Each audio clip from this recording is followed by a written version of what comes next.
Greetings from the Rotary Club of Sandy Grande. I am Arlene Hines Sinanan, the current president of the Rotary Club of Sandy Grande. Sandy Grande is a small club with a big heart, and we have been doing a number of community projects over the last 14 years, which we will continue into this Rotary year. One of the projects which we hold very, very dearly is our Senior Citizen Christmas project, which we will continue this year, where we provide a lovely Christmas luncheon as well as hampers to senior citizens in our communities. We will also be focusing on our literacy project, including childhood obesity, which we know is a growing problem in our schools. We'll be looking at that. We want to see how best we could bring our parents into the computerized age, especially now that education is being delivered online. We understand a lot of our parents are not very computer literate, so we're looking at doing a project to help some of the parents in the communities where they are not as computer literate. We will also be looking at our environmental project. This one is an ongoing project. It will have been started under our old president, Indra, and it fits nicely into the 7 area focus that was added this year.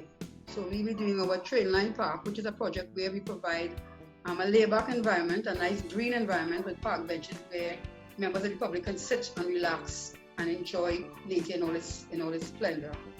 Among our projects, we also want to look at peace and conflict resolution, and we want to focus on cyberbullying in particular, and how we could sensitize our students to avoid becoming either a victim or becoming a predator. We want to make sure that they understand the dangers of cyberbullying. So we'll be looking at doing a project among the schools to get our children aware, especially now that they'll be doing a lot of online education and online classes. One of the things we want to look at this year is within our membership and membership retention. We want to see how we can involve our members in a lot more fellowship. Happy Rotary is one of our motto for this new year.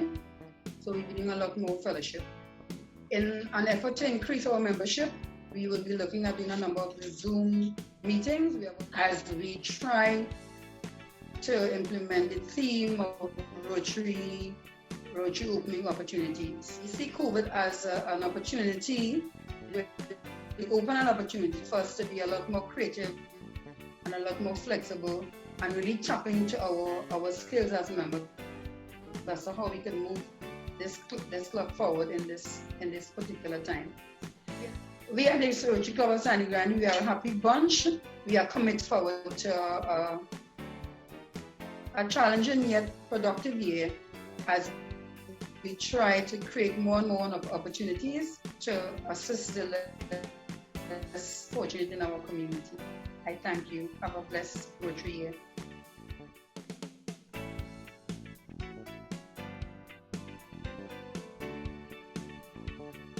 Hi, I am Camille Richardson, the president of the Rotary Club of Arima. Our club established in 1978 and it's now in its 42nd year.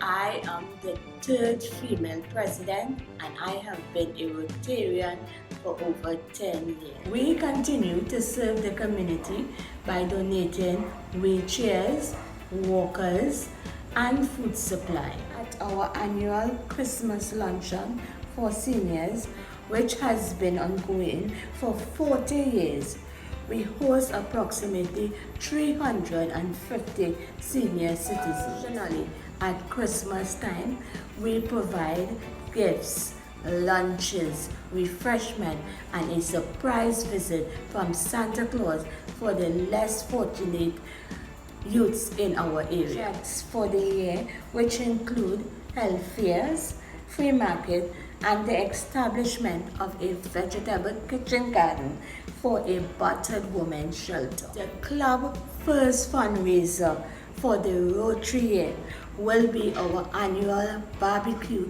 to be held on Saturday the 12th September. The Rotary Club of Arima intend to continuously serve the community. Remember, Rotary opens opportunities.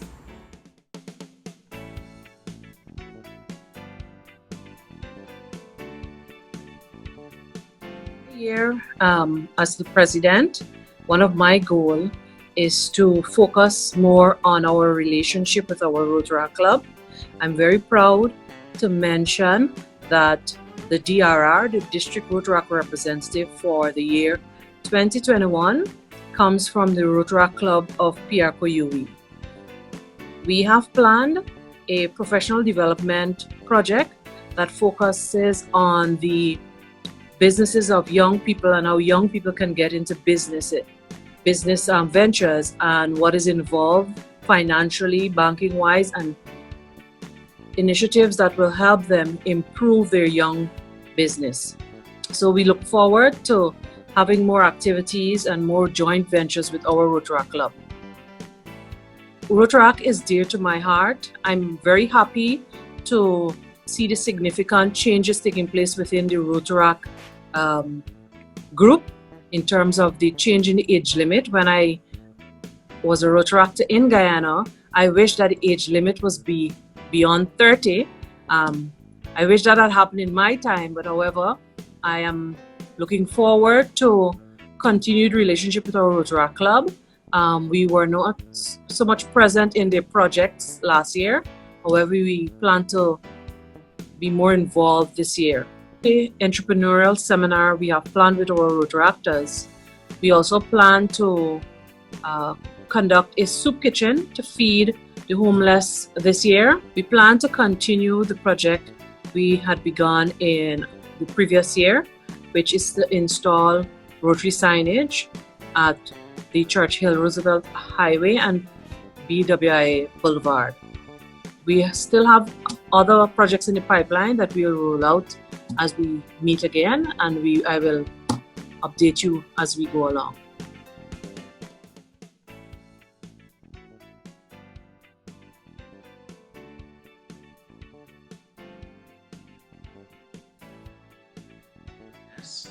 I'm Krishna Bunai, President of the Rotary Club of St. Augustine. The club is part of the East Cluster of 7 clubs in Trinidad and Tobago, and our Assistant District Governor is past President Maria. She's the lead Rotarian in organizing the first East Cluster meeting in the new Rotary year. The club was chartered in 1968, and we have approximately 40 members. One of our ambitious objectives is to increase our membership to approximately 50 members. We have reached out to some former Rotaractors and Rotarians who may be part of the new members in 2020-2021. The majority of our members are Paul Harris Fellows, and we are aiming to achieve 100% PHF in the current Rotary year. The first Early Art Club in Trinidad was chartered last year, and we plan to continue to strengthen this new club. We also plan to set up a new Interact Club in our area during the current year and continue to partner with our long-established Rotary Club members, some of whom are in attendance at this meeting. We plan to strengthen the Rotary family by partnering with other clubs in the East Cluster, the clubs in Trinidad and Tobago, and our district and elsewhere. We plan to continue with some long-established projects and also introduce new projects in sync with our District 7030 RI, and the theme for the current year, Rotary Opens Opportunities. Our main projects are continuing with Polio Plus, COVID-19, childhood obesity, diabetes, projects in the environment, and working with the Early Art Club on the diabetes projects, 4 kids, 5 kids. To hold mainly virtual meetings and some in-person meetings during the current year based on COVID-19 guidelines for Trinidad and Tobago. Our first in-person meeting is scheduled for Sunday, 26 July, a breakfast fellowship meeting. Our previous in-person fellowship get-together was almost 6 months ago, and some of our members are eager to return to in-person fellowship, subject to observing all the COVID-19 guidelines. Thank you, and do enjoy the rest of your evening.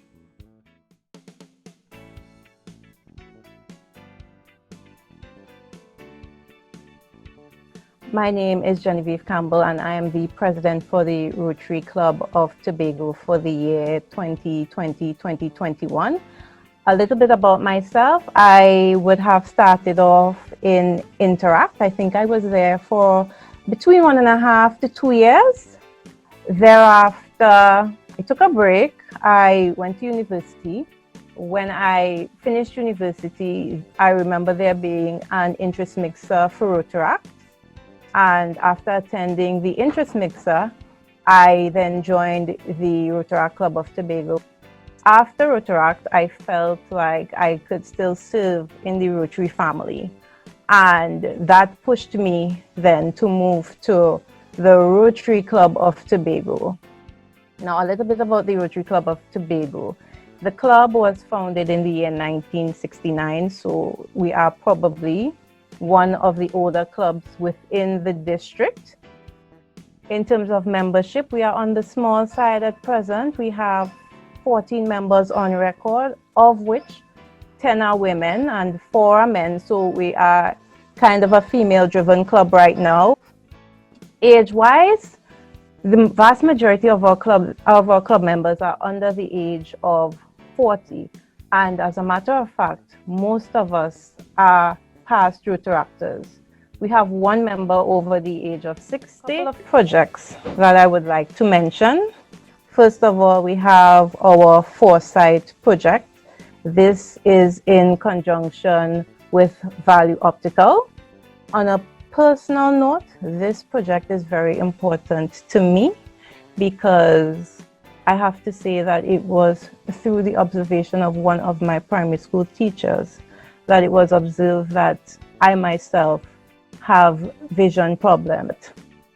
As someone who is classified as having low vision, it is very important to me that we be able to help students assess whether or not they are able to see properly and so able to learn properly. Another planned project that we have is the sanitization and inspirational wall project. This is in conjunction with Republic Bank Limited. With regard to the Rotaract relationship, we sponsor the Rotaract Club of Tobago. And I could recall when I was in Rotaract, there was a new generations officer assigned from the Rotary Club of Tobago, and he turned out to be a very youthful person. His name was Rian Lyons, and in meeting our club, because he joined Rotary at around the age of 21, he was very interested in the Rotaract Club, and as he became more and more involved, he opted to change from Rotary to Rotaract. And now, in what could be the most fun plot twist ever, Rian is now the president of the Rotaract Club, and I now have changed and become the president of the Rotary Club of Tobago.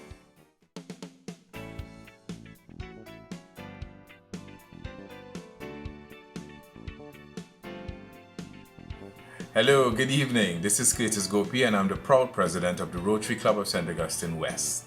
Thank you for allowing us this time where I'm able to bring greetings from all our members. In 2012, the Rotary Club had the privilege of adopting a pediatric ward at the Wendy Fitzwilliams Children's Hospital. Since then, in the last 7 to 8 years, every Independence and Christmas we have been fortunate to bring cheer and decorate the ward, to bring a little delight to all the nurses and the staff and unfortunate children and parents who might have to use the facilities from time to time. This year we decided we're going to do a bigger project. We're going to call it the enhancement work at the Wendy Fitzwilliams Children's Hospital. So from the very entrance at the roundabout of the hospital, you shall be greeted with the rainforest, a bright big new murals. All the murals and artwork was done by Ms. Donna Clark of the International School and the children of 2019. We have also created 4 new characters. We're using the stethoscope, the syringe, the thermometer, and crutches. This was created by Bright Eye, Ms. Jeanine Atkins. So we are very grateful for these 2 persons and their organization for helping the Rotary Club to enhance and to brighten up the entire pediatric hospital at Mount Hope. The other project we shall be embarking on is Joy, job opportunities for youth. We all can admit that the youth in our society is under attack, and unfortunately some make bad choices And we are hoping through this project, we shall open their eyes to a different way of life, where they might feel I am not academically inclined, but I'm good with my hands. So therefore, we shall be showing them that they could take up a trade, be a mechanic, be a joiner, do things that could bring out that love that you have to work with your hands and still earn a substantial way of living. And our third project for the year would be adoption of a park in the St. Augustine area. We shall be enlarging the park, adding new play equipment for the children, a walking track for persons to exercise. And the highlight for us and in Rotary, we have asked for the park to be called Rotary Park. For the first time in the Caribbean, I believe in the Philippines there's one, and they're presently working on one in Canada.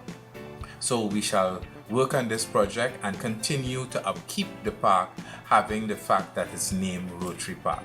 So yes, COVID-19 has come along and changed many things, but I am assured, and all my members have the same belief, that though COVID-19 has changed many things throughout the world, one thing it has not changed is the ability for Rotarians to show service above self, and definitely to continue to open to the population and to persons opportunities.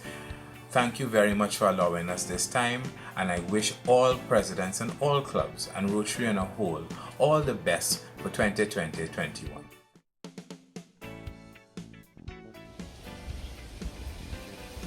Greetings, fellow Rotarians. I am Asante Brathwaite, President of the Rotary Club of Southwest Tobago, greeting you from Fort King George in the capital of Paradise, Tobago. The Rotary Club of Southwest Tobago, which was chartered on the 14th of June 2004, currently has 18 dynamic members who are committed to service above self. Over the years, we have executed several impactful projects, some of which include our annual hamper distribution executed every year with our sponsor club, the Interact Club of Southwest Tobago, and our signature diabetes project, which has taken the shape of foot care sessions, mall fairs, walkathons, and educational lectures over the years. As a former interactor, I am certainly privy to the opportunities that Rotary has opened and continues to open for Rotarians, interactors, and the global community. It therefore goes without saying that this year I am charged and excited. I look forward to capitalizing on all the endless virtual possibilities that the pandemic has unknowingly created for us as we open the door to endless opportunities.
Our District Governor Lyle, I don't think he's with us. He does extend his apologies. And we also want to wish his partner in service, Mags, best wishes. She's a little under the weather, so we wish her a speedy recovery. Welcome to our District Governor-elect, Sonia, and our District Governor nominee, Leslie. To past and existing assistant governors from throughout the District 7030, welcome. To past DRR Kesra and current DRR Kevan, welcome to you both. It's so amazing when you watch those videos to see how Rotaract and Interact are just such a part of our district. It's really, there's almost no lines between the clubs anymore, because Rotarians come from Rotaract, who come from Interact, and some even go back and come forward. And I'm sure that Barry, who's a great champion for Rotaract and for young people in our family, will talk about this as a part of making clubs much stronger. So welcome to all Rotarians. We also have some Rotarians joining us from Jamaica, Washington, D.C., Miami, Toronto, District 720. For all of you, welcome, good evening. Lovely to have you with us, and I'm excited, as excited as you are for this evening's program. But before we begin and we introduce our feature speaker, all of you would know, certainly those of us in District 7030 would be aware that this week we very suddenly, very unexpectedly lost a beautiful, dedicated, amazing Rotarian, president-elect of the Rotary Club of Princestown. And I think it would be remiss if we didn't just take a moment to remember and to reflect on the life of President-elect Ria, who many of us met and worked with on projects and enjoyed fellowship with. So please just join me in a quiet moment as we remember Ria Nobby.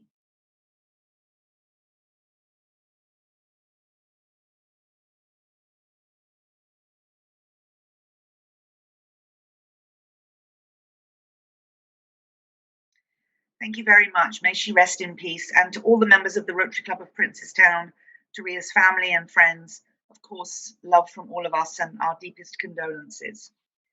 And so let us get into, I realize that I'm in a spotlight. I've created a sort of Hollywood spotlight effect for myself. I'm not quite sure what's happening here, but anyway, the spotlight is not on me tonight, I promise. The spotlight tonight is on a very important, experienced Rotarian who is from the Caribbean and somebody that we all know very well and is really been a champion for not just for Rotary, but as I said, for Rotaract and for Interact as well. So it's really my pleasure to welcome and introduce past Rotary International President Barry Racine. Now, Barry's bio is about 18 pages long, so I shall do my best to do him justice, but in the interest of time, we'll cut out some of the less important points.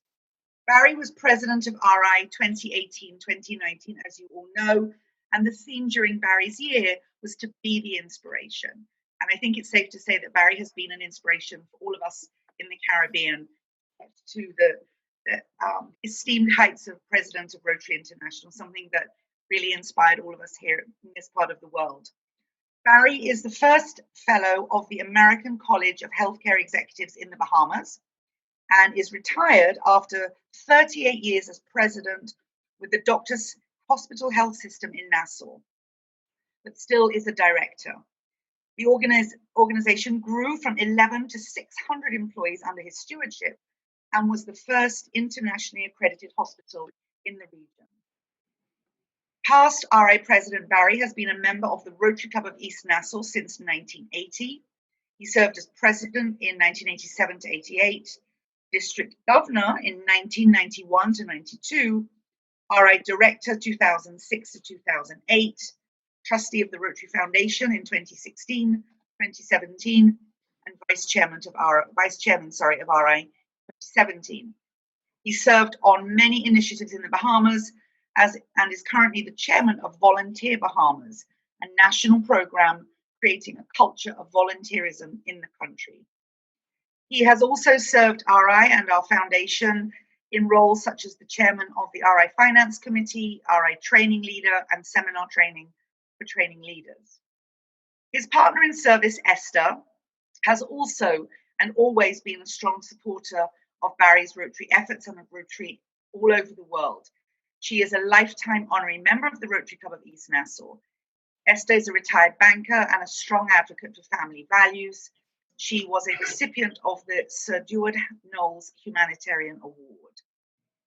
Some of you may remember that after the dreadful earthquake in 2010 in Haiti, Barry coordinated Rotary disaster relief, not just from our district, but across the world and across the Rotary world. Rotary raised $6.5 million US and completed 105 projects in Haiti after the earthquake. He now serves on the Bahamas Rotary District Relief Committee following Hurricane Dorian. Barry has received the Service Above Self Award from Rotary International.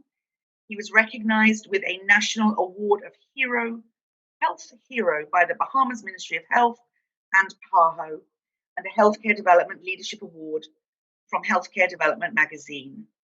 He was recognized by the Order of Malta and received the Bahamas Icon Award for Commerce. In 2018, he was awarded by the government national recognition as an Officer of the Order of Distinction of the Bahamas.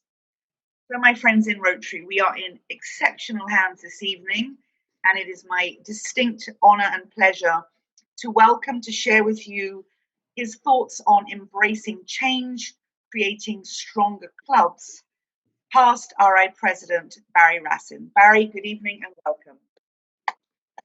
Thank you, Lara. Appreciate that introduction. You know, I tell Rotarians everywhere, the best introduction is, here's Barry, he's a Rotarian. I follow orders, Barry. I follow orders. I appreciate that. I don't want to hurt protocol. I want a special shout out to all the past district governors. I see some very good friends in the audience, and I appreciate your coming to hear me once again. So you guys in District 7030, you know, either I've adopted you or you've adopted me. I'm not sure which is which. But I think all of us in the Caribbean, it's important that we keep working together as one region to ensure that we're kind of on the same page, going in the same direction. So an interesting topic tonight, embracing change, creating stronger clubs. You know, there's an expression that people used to use, wow, I'm in a world of change. It never used to be true. Now it's true. We are in a world, excuse me one second. We are truly in a world of change. And we do need to embrace it. And we need to look at the opportunity. One of the presidents talking earlier, who was in Rotaract and Rotary, she made the comment that she understood that they need to embrace the way we are today. And that's so true. We have to appreciate that everything is different. And we don't know when it'll go back, if ever, to what we were used to. So we need to look at this as an opportunity. And, you know, the glass is half full, I always believe. No matter how much you see that empty half, it's half full, and we need to build on that half full. So we need to think about the changes we've made, the changes we're forced into making. I mean, look at you. All your clubs have come together to meet together virtually. When's the last time you did that before COVID-19? You know, I don't know the answer, but I can bet that it was rare. And that tells us this is an opportunity. You are embracing change already. You're saying, let's do what we can to use this new world we live in to improve and engage each other and Rotary. And that's so important. You know, clubs around the world have said, we've got to meet, so let's meet virtually. There's a number of different programs. Zoom seems to be the most popular. I was on one, it was a webinar. There was some 800 people online, but on that particular platform, all you see on the screen in front of you is yourself. And let me tell you, there's nothing more difficult than talking to yourself. It's great on Zoom. I could at least see 25 people who are sometimes sleeping, but that's okay. You know, some are listening. Thank you, Marlon. Appreciate you are listening. And it makes it a lot easier to connect when you are speaking. But the world has gone to Zoom. We did a survey to find out who is doing it, who isn't. And based on the results, about 75% of those who responded said, yes, they are meeting in a virtual world. That means 25% aren't. So the first thing we all need to think about, and I'd ask all of you, look around and see in your clubs, what members are you not seeing when you do your virtual meetings on a regular basis? And if you don't see someone, pick up the phone and call them and ask them, are you okay? And is there anything I can do to help you so that you can keep joining us on our Zoom calls? So we need to reach out and make sure that we are truly engaging all of the Rotarians, all of the Rotaractors, and make sure everybody understands how to do this, because there are some parts of the world where they either don't understand it, they don't have the internet connection, they don't have computers or phone. Well, everybody has a phone, I think. I've been nowhere where everybody has a phone, but not necessarily the ability to connect like this. So we need to reach out and make sure that we're embracing the change in a way that we're helping others to also embrace that change. So we've got to keep meeting. We've got to keep engaging our members. Rotary posted a graph of what's happened to our membership and foundation giving from the early 1900s to today. And what you see is dramatic. Every time there's a crisis, a disaster, the Spanish flu in the 1918, 1920, the World War II, the Depression, every time there is one, you see a dip in the graph for membership and a dip in the graph for foundation giving. Now, the membership tended in those years, the earlier years, would drop by about 5%, and over a year or so, it would come back to where it was and keep climbing. Foundation giving dropped more and took longer to come back. We're certainly deeply concerned about both of those. So each club in each district, each region around the world needs to be thinking, what can we do to avoid that from happening? What can we do to make sure our membership doesn't drop? Because if our membership drops, our ability to do service drops, our dues drop, our engagement drops, everything changes. Our foundation giving drops. Remember, most of the giving into the Rotary Foundation comes from Rotarians around the world. So we can't afford for membership to drop, or we just can't do as much work as we used to do. And believe me, right now, the world needs us more than they ever did in the past. So we've got to stay engaged and really reach out more than we used to. If past governors especially, or even presidents, if you see a neighboring club that isn't meeting at all, talk to them and see what you can do to help them get back on track. So that's part of it, is we've got to keep meeting on a regular basis. We also have to remember that it's a different world for our projects and our fundraising. How are we going to do that? You are leaders. You're the leaders of Rotary in 7030. You're the ones who need to come up with new and different ways to do fundraising, new and different ways to help meet the needs of the community. Because who else is going to do it if we don't do it? And we've got to find ways to do it. You know, the Rotary Foundation moved extremely quickly. I am so proud to be part of the foundation. When they first found out they had these issues, the COVID-19, and everybody around the world was asking the foundation for grants, they used the disaster fund. They put $1 million in, and were able to give 43 grants. Through the disaster fund, $25,000 each grant is the norm. So they provided 43 grants for the $1 million. They put another $2 million. Within literally days, they were able to approve and send money to districts around the world in response to their request. So we could jump on COVID-19 projects immediately. You know, we adapted to the change because we had to support clubs around the world who were suffering, communities that did not have PPE equipment or the ability to get it, did not have lab equipment to be able to do the testing, didn't have test kits, and people were losing jobs and didn't have food to eat. Our communities around the world needed our help. The foundation turned around. They provided $5.3 million in grants within 6 weeks. Okay, and that was, I believe, 212 grants. They then ran out of money in the disaster fund, so they asked the Rotary International Board if they would fund the last 109 requests they had, and the RI board said, yes, here's the money for the last 109 grants. I don't remember that ever happening in our organization, but we adapted to the change so that we could help clubs and districts around the world, because that's what we have to do. If we're going to be the #1 humanitarian organization in the world, We have to show it. We can't just tell it. We have to show it, and that means we have to help clubs, we have to help districts to do the work and make our world a better place. Absolutely crucial. So besides COVID-19 projects, we've got to do some other things. We still got to get back to the communities, find out what they need, and continue helping. The difficulty is going to be that the World Fund of the Rotary Foundation is going to be short of funds. They ran out of the World Fund early in June. So the last 3 weeks of June, there was no money left for global grants. So they, it's funny, districts, Rotarians around the world realized, wow, if there's no money there now and the money's going to start again July 1st, I better get my application in.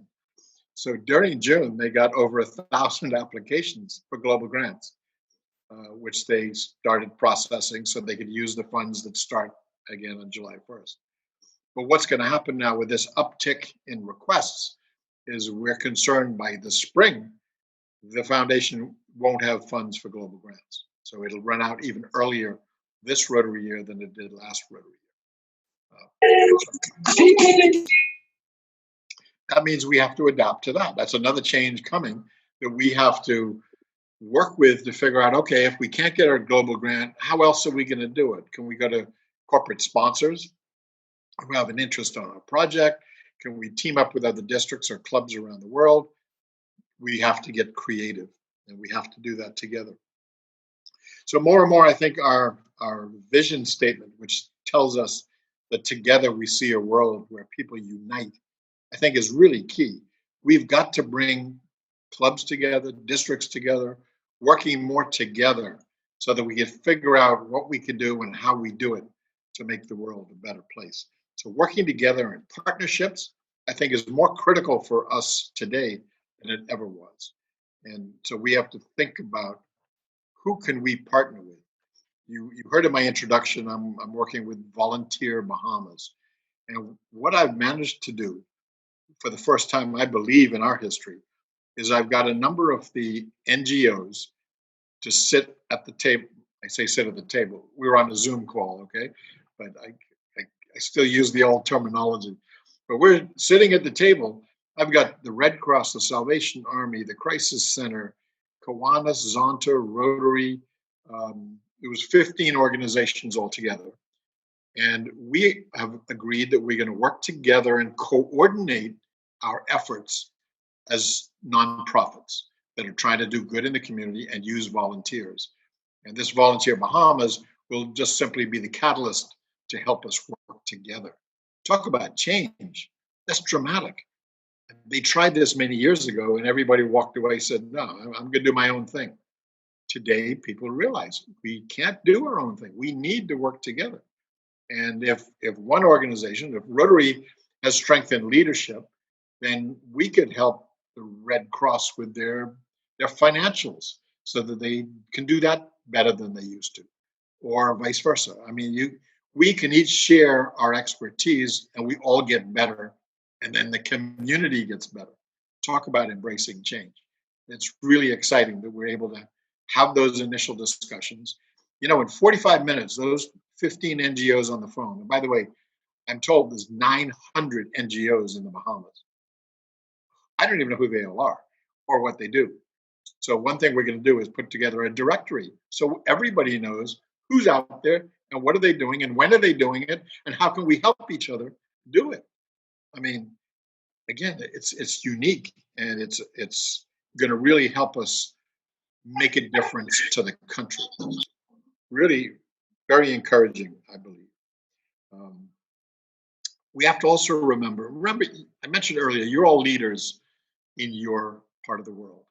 And you're leaders in your communities and in Rotary. So it's not just Rotary I'm talking about.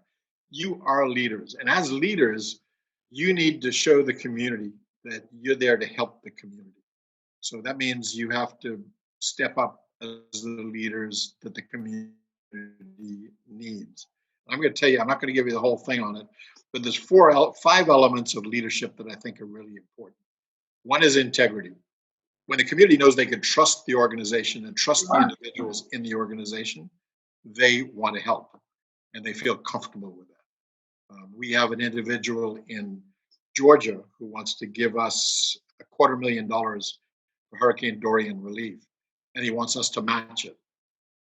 He could have picked a lot of other organizations. Red Cross is doing a lot. There's a number of foundations doing a lot, but he picked Rotary, and he told me he picked Rotary because he knows we'll spend 100% of it doing what he wants us to do, and it makes sense what he wants. That's why he chose us. So integrity has got to be a part of what we do. Love, empathy, compassion has got to be part of a good leadership. We have to show that we care about other people, because when people know you care about them, they're willing to listen and work with you when you try to help them. I believe strongly in enthusiasm. Every time I see an enthusiastic leader, I know we've got good things are going to happen from that leader. Yesterday morning or this morning, I spoke to the Rotary Club of Cayman Sunrise. And let me tell you, the president of that club was just, it's 7 o'clock in the morning. That's not really good for me, okay? But she had me going because she had such an energy level. And you could see the energy in the room that she was bringing because of her enthusiasm. So good for a leader. And you can do so much with that. Two more. One is audacity. As leaders, we need to think bigger than we ever thought before, especially in this new situation. We have to think about not just doing the same old, but how do we accomplish much more than we ever did with the same resources that we had? We got to be creative doing it. But if we set those big, they call them in some places, big, hairy, audacious goals, BHAGs. If we set those kind of goals, it's amazing in Rotary, when you set a goal, we always achieve it. When we started out to eradicate polio, people said there's no way you could do that. We're going to raise 120 million the first year. You can't do that. We raised something like 220 million. Unbelievable. We can do that when Rotary sets their mind to doing something. So think bigger, because you can accomplish it. And the last, there's lots of elements of leadership, but the ones I really think are important. The last one is you have to lead by example. So if you can't just ask your club to go out and do things, you've got to be leading them and being out there and doing it. If there's a project, you're there first as their leader. If you're raising funds, then you've already given what you can afford toward the project, so that you can show everybody, yes, they need to follow you. So I think in this world of change that we now live, it's really important that we embrace the elements of good leadership more than we've ever embraced them before. And as part of a good leader, don't forget, you can always ask for help. You don't have to try to do everything yourself. The beauty of Rotary is you have good people around you who want to help. All you have to do is ask. Never be shy of asking for help and admitting that you need help. There's nothing wrong with that. That's a good thing to do. And again, in this world of change, there's people who have different opinions, and we get into some conflicts occasionally within clubs, within districts, between clubs. Don't let conflicts get in your way. If there's a conflict there, put that aside. Just stay focused and remind yourself, we're here to do good and make our community better.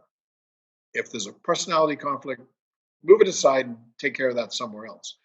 But focus on why you're in Rotary, what you want to do. And the last element I want to talk to with change is Rotaract. Lara mentioned earlier, I did get a little wound up with Rotaract last year. And I can't tell you how enthusiastic I am about what we have accomplished in such a short time. The council approved elevating Rotaract clubs to being members of Rotary International in April of last year.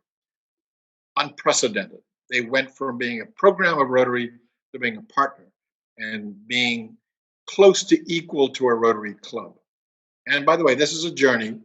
The journey will take us to a point where we will have Rotary clubs and Rotaract clubs, and they both can do all the same things. The only difference is one is a little younger than the other. That should be the only difference between us. And we're going to get there. We made so many changes. We took away the upper age limit, the 30. We said, you don't need that anymore. And I noticed in the chat box, somebody asked about university-based and community-based in the 30. 30 applies to Rotaract, so it didn't matter what kind of club it is. But obviously, university-based normally are going to have individuals who are younger than 30 anyway. So it isn't going to apply as much. But the community-based, you as clubs now have an opportunity to set that number yourself. But we don't want an arbitrary number of 30 because people mature in their career and as an individual and leadership skills in different times in different ways. So if they mature in different times, allow them to transition on to Rotary when they're ready, not just because we tell them at 30 you have to go. Let's be much more flexible. But if the club really wants to, they could put a number of 32 or 35 or whatever they want. And no 60-year-olds are not going to come and join your Rotaract clubs, okay? I keep getting that question. It ain't going to happen, okay? I'm not going to go join a Rotaract club. They wouldn't want me, and I would be a little out of place. I'd love to visit them, mind you, but no, I like my Rotary club. So they now have the flexibility, just like Rotary clubs have flexibility. The foundation has now allowed, just 2 weeks ago, approved Rotaractors having the ability to be eligible for the Citation for Meritorious Service and the Distinguished Service Award. That never used to be available to Rotaract. Now it will be on July 1st, 2022. We've also asked presidents of Rotary to appoint Rotaractors to Rotary International committees and the foundation to appoint Rotaractors to foundation committees. Just last week, the foundation agreed to invite a Rotaractor from the Rotaract committee to be the liaison to the trustees. So we'll actually have a Rotaractor sitting at the table with the trustees.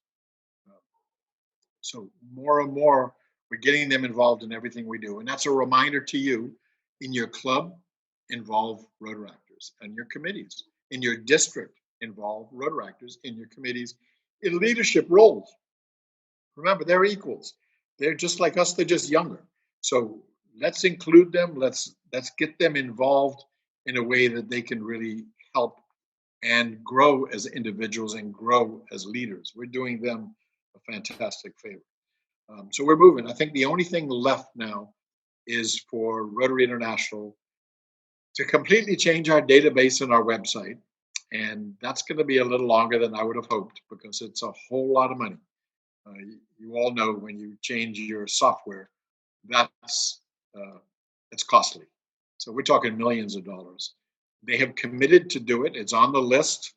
And at some point in time, COVID-19 slowed us down a little, but at some point in time that will happen. So I'm very confident that will happen. Another change that just happened, approved by the trustees, approved by the board unanimously, was that the environment is now the 7th area of focus.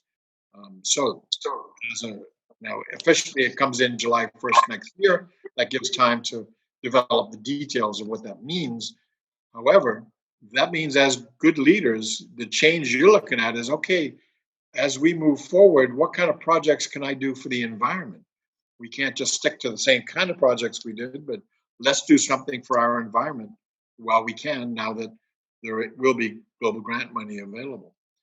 So you should always remember that in the Rotary world, Rotary International has their place, the foundation trustees have their place, the district has their place. But who does the work of Rotary? The Rotary clubs. It's the Rotary clubs. The rest of us are here to help you. I'm a believer in the upside down organization chart. The Rotary board should be on the bottom of the chart. Rotary clubs should be on the top of the chart. And we should all provide service, assistance, resources, whatever the club needs to get the job done. And speaking of embracing change, I'm also on the Shaping Rotary's Future Committee. And we will be, we've already told the board what we're working on. The first time we told them, they voted to continue 10-9. So it was a tough one. But we don't give up. So about 2-3 weeks ago, I went to them and they voted unanimously to continue. So in October, we're going to present to them the final package, which will have to go to the Council on Legislation anyway for approval. But we're talking about restructuring the whole world, in the world of Rotary. Instead of having these zones that are arbitrary, again, we're going to have regions that are made up of similar culture, language, and geography so that they can work better together because they all have the same kind of goals and ambitions. And we'd have more regions, but a whole lot more leaders working with clubs. Because again, it's a matter of getting to the Rotary Club to give the club whatever help they need to get the job done. So that's another big thing that's going to come totally different. And I think COVID-19 and working virtually has opened everybody's eyes to, I may not like change, but when you have to do it, we can work with it and we can make things happen that we couldn't make happen before. I mean, ask yourself, why couldn't we have met virtually before? Why couldn't you, as all these different clubs in your region of the world, have met before virtually? We could have. Nobody thought of it. Now we're forced into it. We're doing it. We are adapting to change, and we truly are embracing change. I don't hear many complaining, oh, this or that. We're embracing it. We're loving it. There's great fellowship. We're getting along. So before I ramble on all night long, I don't want it to get to breakfast time, but I really appreciate being here. I really thank you all for what you're doing as Rotary clubs, as leaders, as Rotarians, as Rotaractors, because you are making our world a better place. And that's why we're here. Don't ever let anybody take that away from you. So thank you for all that you do. Thank you for inviting me to chat with you tonight. Thank you very much, Barry. I think I'm probably the only one you can hear, but my thanks on behalf of everyone. Assistant Governor Maria is going to facilitate a brief Q&A session. There are some questions on the chat. So Maria, if you'd like to just share those with past President Barry so he can respond to some of the questions that we have 119 participants, Barry. So, and I agree with you. It's amazing how we never thought of this before. Where was Zoom last year? I never even heard of Zoom.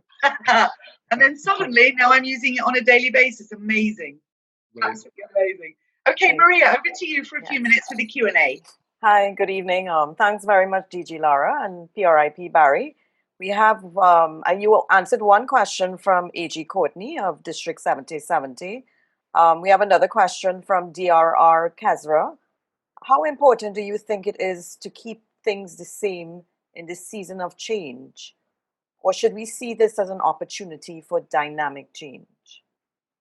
I'm a firm believer that this is an opportunity for significant transformative change. And don't miss the opportunity, because now is a time when everybody's mind has opened up and said, yeah, we could do it. We can make this change. When you've been doing the same thing year after year after year, it becomes much more difficult to make change. Take this as an opportunity for dynamic change.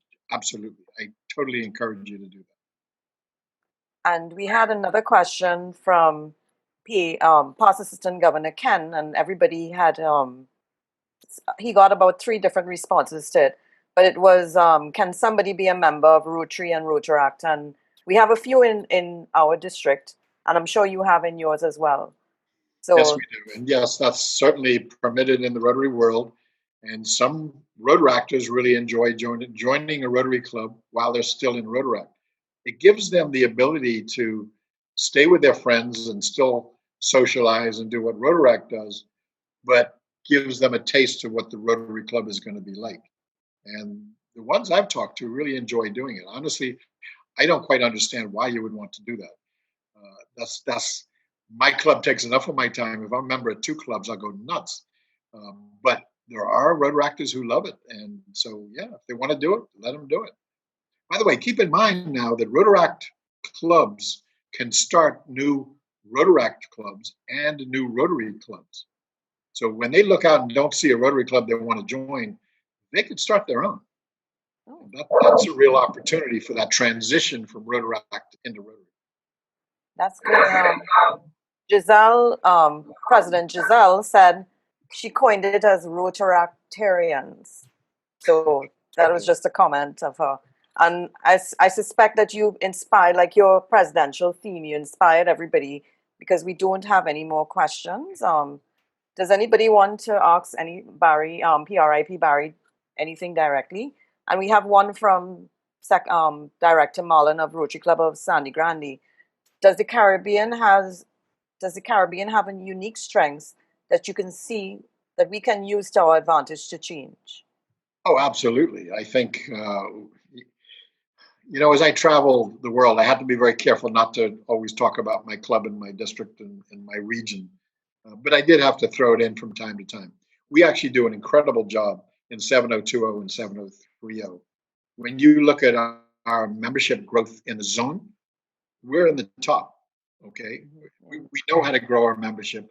And why is it? Because the culture of our clubs are welcoming. And I think that goes a long way. The fellowship that we share, the fun that we have. I mean, when I come into 7030, you guys wear me out because you party and then you work all day as well. And that's tough to do. But that's a good thing because it brings those relationships. And to me, Rotary is all about relationships. If you've got a relationship, you stay in the club. You're not going to leave. If a Rotaractor gets to know the members of the Rotary Club, they're going to join the club because they've got relationships.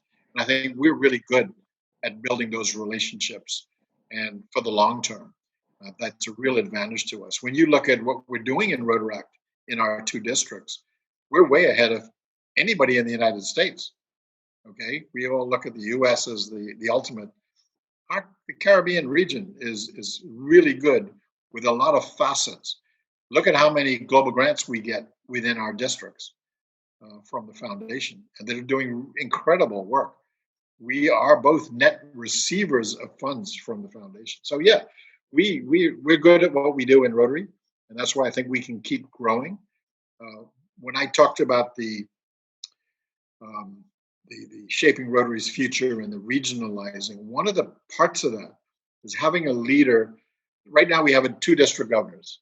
And in my district, we have 84 Rotary clubs, 54 Rotaract clubs, and 1 district governor. There is a DRR, but 1 district governor is responsible for all of that. Can they really do the intense work that it needs to do? And certainly somebody who has who is younger, has a family, has an active job, couldn't do it.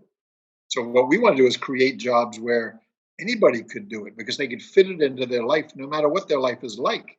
So we're going to have a leader for every 25 or 30 clubs, okay? And not 200 clubs, but 25 or 30. And their only job is to motivate that club and to give them the resources and bring in expertise for whatever they need to get them to grow and develop as a club and as a service organization. So that's a very fundamental change, but it's about change and making sure that we can really get the job done. I actually saw today a news report where a district governor from, I think it was somewhere in Australia, she's 29 years old and she was appointed. So you're seeing change in that way. You would think a district governor was, as you said, somebody who could have had the time to do everything. So change is happening. We have a question from past Assistant Governor Ken. He wanted to know if you were ever involved in a project called Ride the Wave. Not that I remember, no.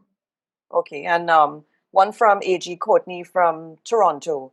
Is it permitted to have an all-men's Rotaract club or an all-female Rotaract club? Oh dear. Is it permitted? Yes. We don't have a law against it, but it really isn't encouraged. I personally don't believe that we should have all of any one type.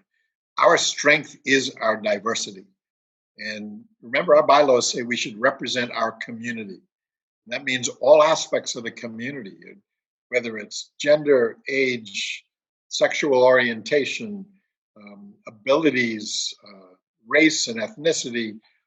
Rotary clubs should embrace and have representatives from all of that in their club.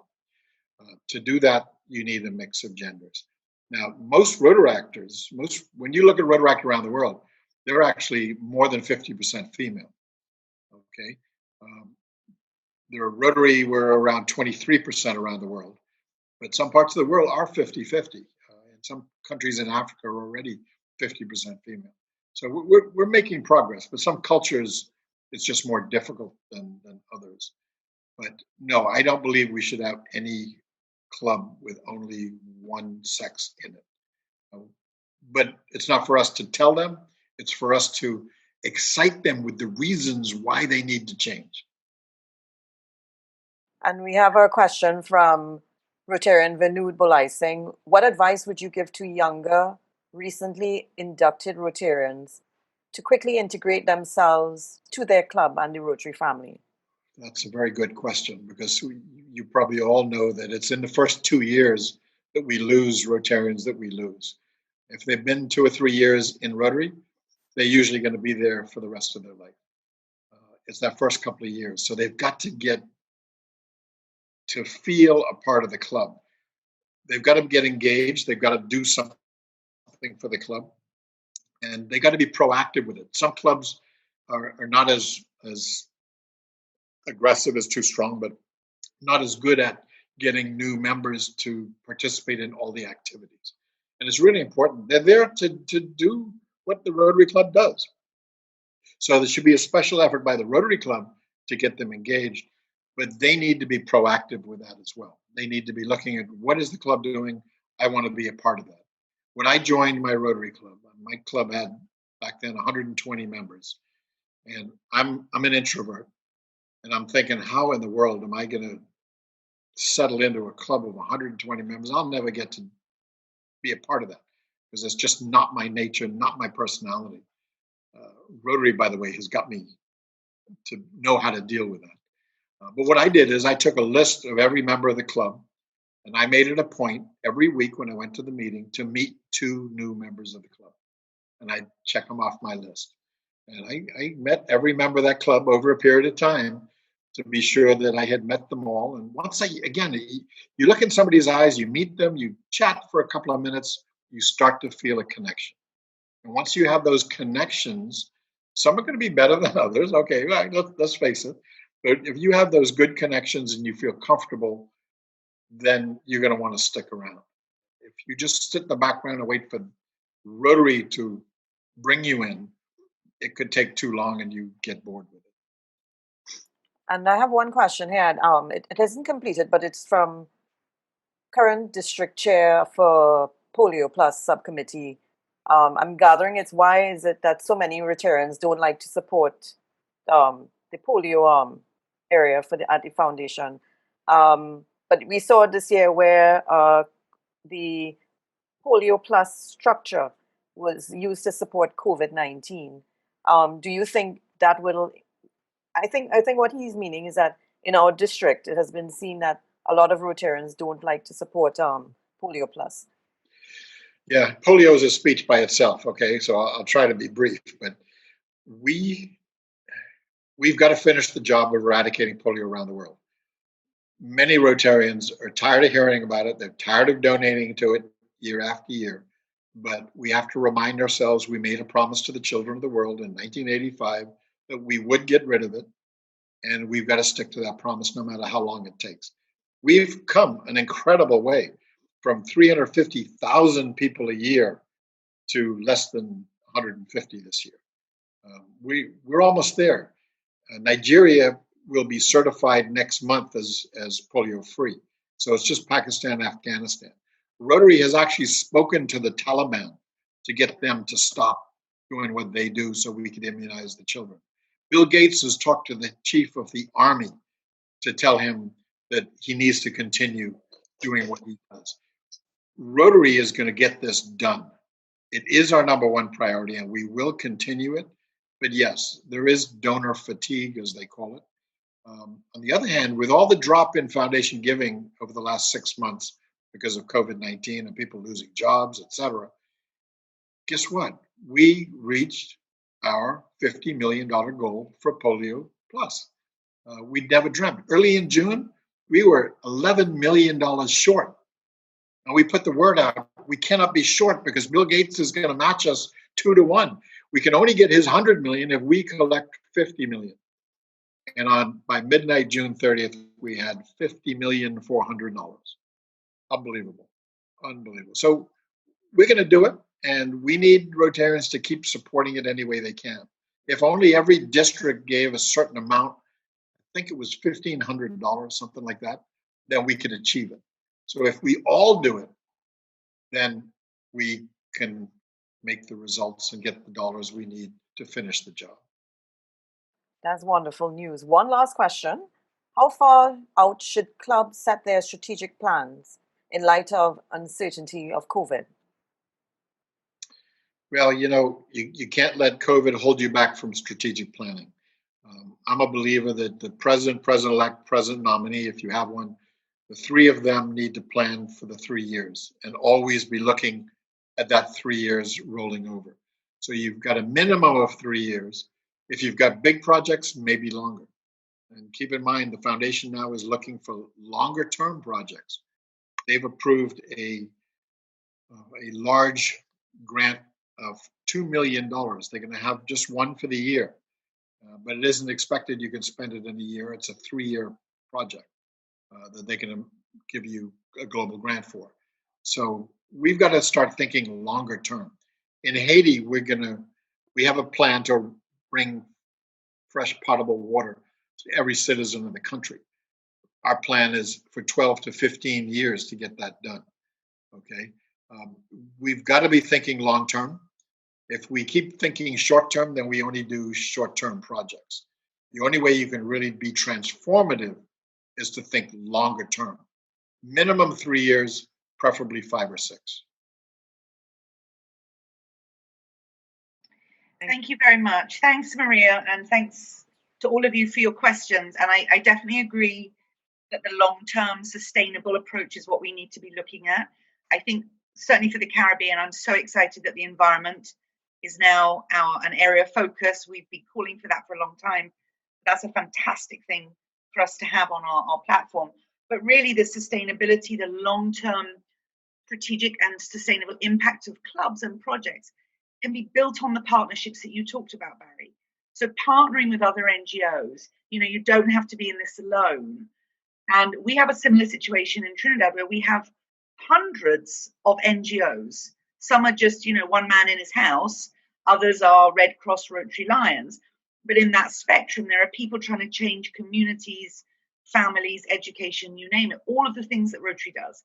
So I think those partnerships are an important thing to work on, especially now where we're all fighting for the same limited amount of money, and fundraising is such a challenge. The more we can partner, the better proposition we have for corporate donors and sponsors to support our work and the work of the other NGOs. So I want to thank you. Shared some amazing thoughts with us, and I love the idea of the glass being half full. Of course, in the Caribbean, it's half full of rum. We know that. But it's important to have that positive attitude, because even though the coronavirus has thrown all of us for a loop, our businesses, our families, our travel plans, our clubs, I think by and large, it's been an amazing experience, apart from obviously the illness and not talking that, but just as Rotarians and how we've connected with people, it's been astonishing that we can have meetings with Rotarians from Toronto and Jamaica. Just pop in, just breeze on in and join us for a Rotary conversation. I just find that mind-blowing, quite frankly. Where it would take us months to organize a meeting of 20 people, now we can just do it in a couple of weeks. Brilliant. So speaking of our young people and our amazing Rotaractors, I'm really delighted to invite our current District Rotaract rep, Kevan, to deliver the vote of thanks on behalf of all of us here, the PDGs, the DGNs and DGEs and AGs and presidents and everybody who's here. Kevan, take it away. You have the closing remarks. Thank you very much, PDG Lara. Effervescence is always so appreciated. So thank you, everybody, for coming out tonight. Thank you so much to the East Clubs, the East Trinidad and Tobago cluster, for organizing this very, very useful meeting. So past RI President Barry, just last month I had to do an impromptu meeting, impromptu introduction for you to the joint 70-30, 70-20 conference. And I remember telling you about meeting you in Bahamas last year, and I remember understanding exactly why he was so loved by the Rotaractors over there. I think they said to call you Uncle Barry. Yes. So, I think this talk and topic was so essential. It was so essential for the times that we're living in right now. Like Lara was just saying, the half full mentality and mindset that we have to have going forward, I think is this meeting is a perfect example. Seeing all these people and these faces that I haven't seen in a while, like PDG Leslie, who's one of my biggest inspirations. It's great to see him. So I think just meetings like these are so useful, and just having understanding, like we have so many things that we can take away from this time that we can look positively towards. So I'm certain that everyone on this call probably has been recharged, and is looking forward to how we can probably work together in this new world, support the environment, and be the change that we want to see. So thank you so much for taking your time to be with us, and thank you for continuing to be the inspiration that you are. Thank you so much. Appreciate it. Thank you, Kevin. So that brings us to a close, my friends. Thank you again, Past President Barry. Our best wishes to Esther and your family, and all of you in the Bahamas. Obviously, stay safe. We've seen what's been happening with COVID. We've just had a couple of cases in Trinidad today. They had to shut down a cosmetics store. There was nationwide panic, born mostly out of the fact that we don't know what the hell's going on. So we're just sort of making up as we go along. But that's what Rotarians do. As you said, we adapt, we thrive, we really do rise to the occasion. So in spite of it all, here we are to share stories and celebrate one another. So my thanks to all of you on behalf of AG Maria and the Eastern Tobago clubs. Have a safe evening, everybody. Get back to your kitchens and your bedrooms safely. I know you're not traveling anywhere, you're not driving anywhere, but go and enjoy the rest of the evening with your families and stay well and stay safe. Many thanks. Good night, everyone. Good night, everyone. Thank you. Thank you.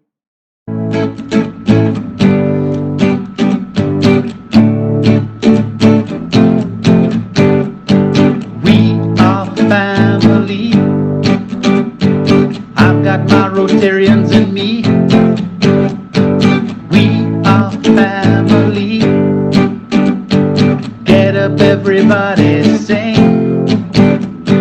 We are family. I've got my Rotaractors in me. We are family. Get up, everybody, sing.